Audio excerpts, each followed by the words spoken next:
গাড়িওয়ালা মুখ ঘুরিয়ে আমাকে বলল, তোর হাতের মাদুলিটা ফেলে দে, ফেলে দে বলছি, এক্ষুনি ফেলে দে। তোর হাতের ওই মাদুলিটার জন্য আমি তোকে ছুঁতে পারছি না। লোকটির কথা শুনে আমার আর বুঝতে বাকি রইল না যে আমি কার পাল্লায় পড়েছি। তারপরেও মনের ভয়টাকে দমিয়ে রেখে আমি লোকটাকে বললাম, আরে কাকু, আপনি আমার সাথে এমন করছেন কেন? আপনার ঘাড়টা এমন করে ঘুরলো কি করে? এই এত কথা বলছিস কেন তুই রে? হ্যাঁ, তোকে বলেছি মাদুরিটা ফেলে দিতে, আমি তোর বুক চিরে কলিজা বের করে খাবো। নিস্তব্ধতা ছেয়ে দিয়ে যায় গোটা শহরে, সবকিছু থেমে যায় রাতের প্রহরে। স্তব্ধতায় শুদ্ধ ঘোষণা দেয় এ রাত, জেগে ওঠে শহর আজ নির্ঘুম আবার। মনের ভাঙচুরে কবিতার আঘাত চায় ভেঙ্গে দিতে কঠোর এ করাঘাত। ঈর্ষাকাতর প্রার্থনায় ঝুঁকে ঝুঁকে সমাজ, ক্ষয়ে ক্ষয়ে মুখ মুখোশের অন্তরাল।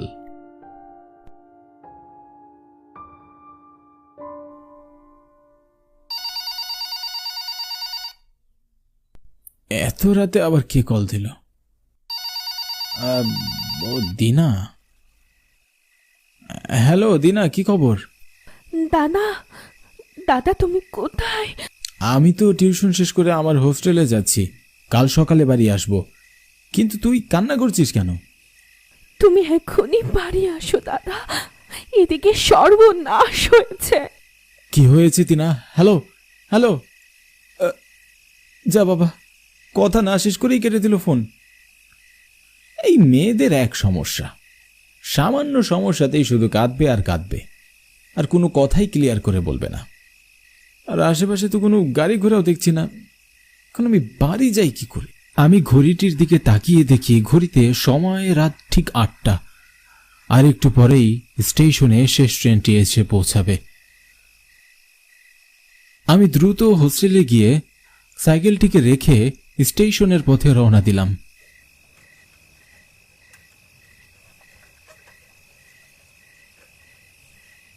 স্টেশনের খুব কাছাকাছি আসতেই স্টেশনের হর্নের আওয়াজ আমার কানে ভেসে আসলো। ট্রেন তখন প্রায় ছেড়ে দিচ্ছিল। আমি ট্রেনে উঠে জানালার পাশে একটা সিট ফাঁকা দেখে আমি সেখানে গিয়ে বসলাম। ট্রেন ছেড়ে দিয়েছে। ভাগ্য ভালো আজ ট্রেন ছাড়তে দেরি করেছে, তা না হলে আমি এখন বাড়ি ফিরতাম কি করে? দিনাকে এখন আরেকবার কল দিব? না থাক, কাল তো পুজো, তাই হয়তো আমাকে বাড়ি নেবার জন্য এমন দুষ্টুমি করছে। আমি আকাশের দিকে তাকিয়ে চাঁদ দেখতে লাগলাম। জানালা দিয়ে ভেসে আসা বাতাস আমার খুব ভালো লাগছিল। ফুলের মিষ্টি গন্ধে আমার মন প্রাণ ছুঁয়ে গেল। কিন্তু কোথা থেকে আসছে ফুলের গন্ধ? আমি আকাশ থেকে চোখ সরিয়ে ট্রেনের ভিতরে তাকাতেই ভয় পেয়ে যাই। আমি দেখলাম আমার সামনের সিটে একটা বয়স্ক লোক বসে আছে। সাদা চাদর দিয়ে লোকটার অর্ধেক মুখ ঢাকা, বাকি অর্ধেক মুখ কুচকুচে কালো। চোখগুলো রক্তের মতো লাল টকটক করছে। দেখে মনে হচ্ছে এখনই রক্ত বেরিয়ে পড়বে চোখ থেকে। ভয়ে আমার বুকের ভিতর কেমন যেন রক্তশূন্য হয়ে গেল। আমি আশেপাশে তাকিয়ে দেখলাম পুরো বগির ভিতরে আমি আর সেই লোকটি ছাড়া আর কোনো মানুষই নেই। লোকটিকে দেখে আমার বেশ অস্বস্তি লাগছিল। আমি কি করব বুঝে উঠতে পারছিলাম না। লোকটার সামনে থেকে উঠে আসার সাহসও আমার হচ্ছিল না। আমি চোখ ঘুরিয়ে শুধু ট্রেনের টিটিকে খুঁজতে লাগলাম। এমন সময় সেই লোকটা বলল, বাবু, কালিকাপুর স্টেশন আসতে আর কত সময় বাকি? আমি চমকে উঠলাম। বুকের ভেতরটা ধুকধুক করছিল। ভয়ে আমি কোনো কথা বলতে পারলাম না। তখন লোকটা আবারও বলল, বাবু, কালিকাপুর স্টেশন আসলে আমাকে আমাকে ডেকে দিবেন, আমি নেমে যাব তখন। আমি আর কোনো কথা বললাম না। আমার খুব ভয় হচ্ছিল, তাই আমি লোকটার দিকে না তাকিয়ে আকাশের দিকে তাকিয়ে রইলাম। কিছুক্ষণ পর কালিকাপুর স্টেশন চলে এসেছে। এবার আমার টাকার পালা। ট্রেন থেকে নামতেই আমি আমার সামনের সিটে গিয়ে তাকালাম। দেখলাম লোকটি সেখান থেকে উধাও। আরে, লোকটা কোথায় গেল? এখানেই তো ছিল। আমি আর বেশি কিছু না ভেবে তাড়াতাড়ি ট্রেন থেকে নেমে পড়লাম। রাত তখন 2টা বাজে। স্টেশনে কোনো রিক্সা দেখছি না। এখন আমি বাড়ি যাব কেমন করে তা নিয়ে চিন্তিত হয়ে পড়লাম। এখান থেকে তো আমার বাড়ি প্রায় 3 কিলোমিটারের পথ। 3 কিলোমিটারের পথ তো পায়ে হেঁটে যাওয়া যায় না। আমি বরং বড় রাস্তার মোড়ে গিয়ে দেখি সেখানে কোনো সিএনজি বা রিক্সা পাওয়া যায় কিনা। রাস্তার পাশে চায়ের স্টলগুলো বন্ধ। পুরো রাস্তা জনমানবহীন। আমার কেন যেন প্রচণ্ড ভয় করতে লাগলো। মনে হচ্ছে আমার পিছনে পিছনে কেউ হাঁটছে, কিন্তু আমি যতবারই পিছনে ঘুরে তাকিয়েছি কাউকেই তো দেখতে পাইনি। আমি সেখানে অনেকক্ষণ দাঁড়িয়ে রইলাম, কিন্তু কোনো সিএনজি বা রিক্সার দেখা পেলাম না। কি, এখন আমি বাড়ি ফিরবো কেমন করে? মনের ভিতর কেমন কু ডাক ডাকছে। জনমানবহীন এলাকা, এখানে এভাবে দাঁড়িয়ে থাকাও খুব একটা নিরাপদ নয়। আমি বরং স্টেশনে ফিরে যাই। আমি যখন স্টেশনে যেতে চাইলাম তখনই আমার সামনে একটা গরুর গাড়ি চলে এসে হাজির হলো। হঠাৎ গরুর গাড়িওয়ালাকে দেখে আমি চমকে যাই। ভয়ে আমার বুক ধুক করে উঠল।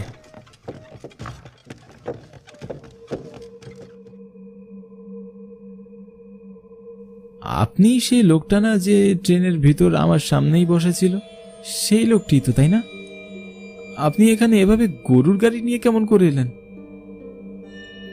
এত কথা না বলে উঠে বসে পড়ুন বাবু, এখানে দাঁড়িয়ে থাকা খুব একটা নিরাপদ নয়। এই ভয়ঙ্কর লোকটার সাথে এত বড় রাস্তা আমি কেমন করে পাড়ি দিব তাই ভেবে আমার ভয় হচ্ছিল। আমি কিছু বুঝে ওঠার আগেই লোকটা আবারও বলল, কি হলো বাবু, আপনি এখনো দাঁড়িয়ে আছেন যে? গাড়িতে উঠে বসুন। কেন যেন নিজের অজান্তে আমি গাড়িতে উঠে বসে পড়লাম। লোকটাকে আমি কোথায় যাব তা বলিনি, কিন্তু সে আমার বাড়ির পথেই ছুটে চলল। কৌতূহলী হয়ে আমি বললাম, আমি কোথায় যাব সেটা তো আমি আপনাকে বলিনি। আপনি আমাকে কোথায় নিয়ে যাচ্ছেন? আরে বাবু, এত বেশি কথা না বলে চুপচাপ বসে থাকুন। আমি আপনার বাড়ির রাস্তা চিনি বাবু। লোকটার কথা শুনে খুব অবাক হয়ে গেলাম। ওনাকে এর আগে তো কখনো দেখেছি বলে মনে হচ্ছে না, কিন্তু উনি আমার বাড়ির রাস্তা কি করে চিনে? রেল স্টেশন থেকে আমাদের বাড়ি যেতে হলে একটা বড় জঙ্গল পাড়ি দিতে হয়, আর সেটাই সব থেকে বড় ভয়ের কথা। এখানে ভূত, পেতনি আর ডাকাতের আনাগোনা অনেক বেশি।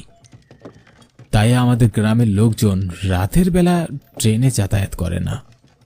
হ্যাঁ, তা আমি আজ ঝামেলায় পড়ে রাতের বেলা এলাম। গরুর গাড়ি জঙ্গলে প্রবেশ করতে ভয়ে আমার বুকটা কেঁপে উঠল। কেন যেন মনের ভেতরে কু ডাক ডাকছে।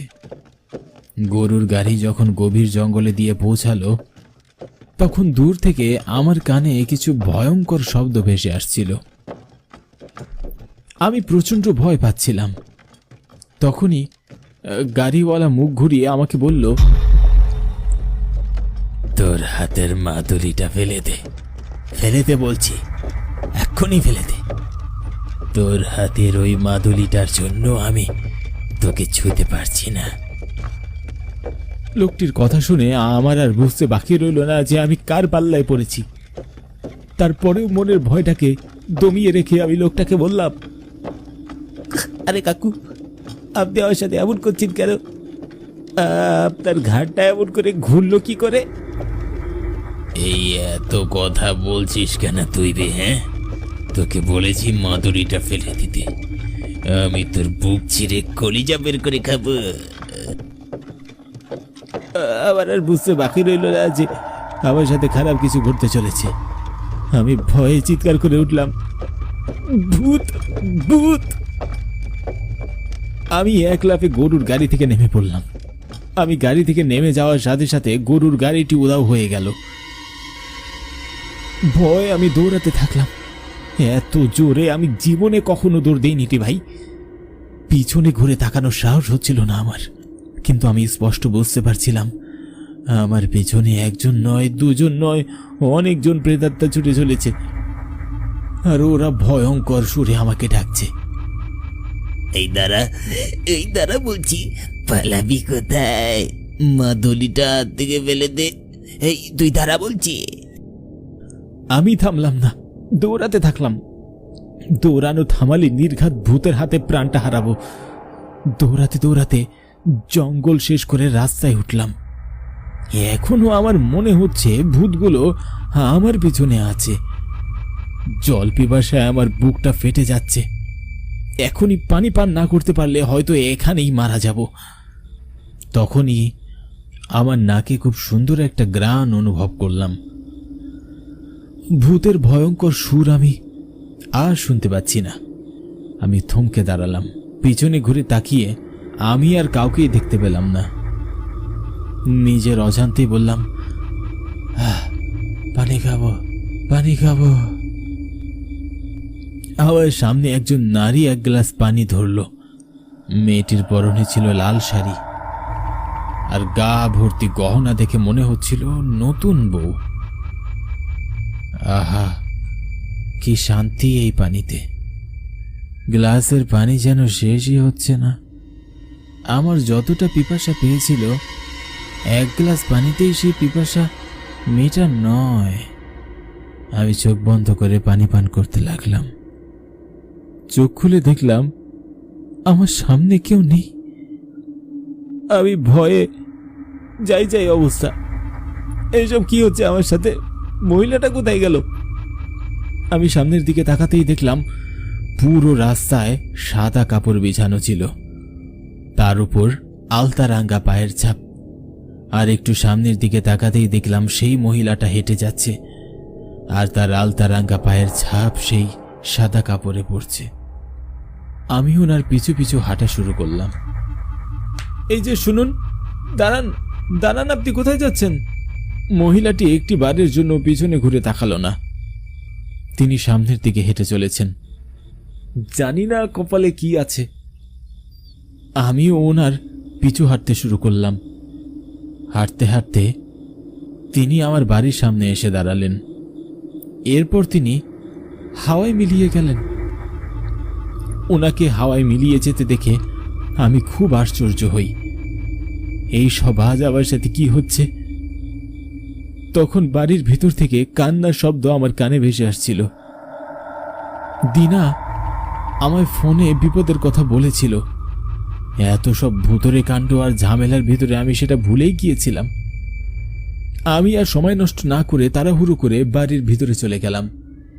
গিয়ে দেখলাম আমার মা বিছানায় শুয়ে আছেন, আর সকলেই তাকে ঘিরে কান্না করছে। আমাকে দেখে দিনা কেঁদে কেঁদে বলল, দাদা, তুই এসেছিস? দাদা, এত দেরি করলি কেন? দেখ না মায়ের কি অবস্থা। সকাল থেকে অনেক ডাক্তার কবিরাজ এসে মাকে দেখে গিয়েছে। ওনারা সকলেই বলছেন মা আর ঠিক হবে না, সময় শেষ। এসব কখন হলো? আমি তো কিছুই জানি না। আজ সকাল থেকে মা হঠাৎ অসুস্থ হয়ে যায়।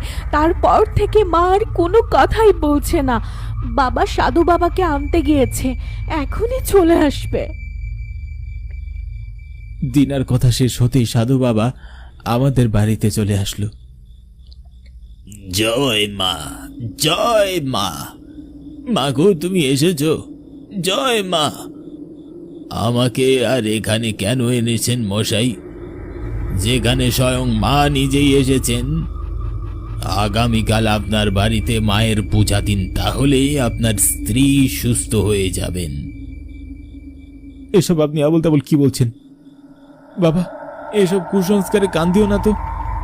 সকালে আমি মাকে শহরের বড় হসপিটালে নিয়ে যাব। খবরদার, নিজেদের বিপদ নিজেরা ডেকে আনিস না।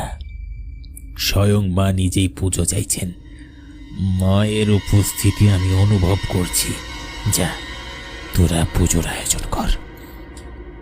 আমার কথায় কেউ পাত্তা দিচ্ছিল না। আমি বিরক্ত হয়ে আমার রুমে চলে আসলাম।